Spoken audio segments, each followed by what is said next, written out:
Sa gilid ng provincial road sa Barangay Riang, Peñarubia, Abra, nagtapos ang buhay ng isang 42 anyos na barangay kagawad ng nasabing barangay. Ito'y matapos siyang pagbabarilin ng hindi pa nakikilalang suspect. Ang insidente, inireport ng isang concerned citizen sa mga pulis matapos makita ang biktima na nakadapa sa gilid ng kalsada. Bali, pagkakita po nila sa biktima, sir, agad nila itong sinugod.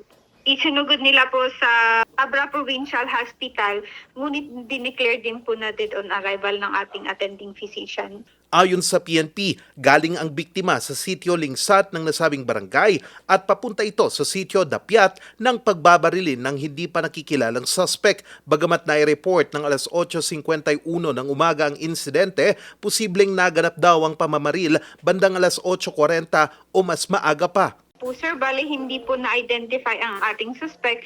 Ang pagka-describe lang po nito ay nakasuot lang ng gray jacket kung saan nakasakay sa isang gray-white Yamaha NMAX motorcycle na wala pong plate number. Sa initial investigation ay meron po siyang 3 gunshot wound sa likod po niya.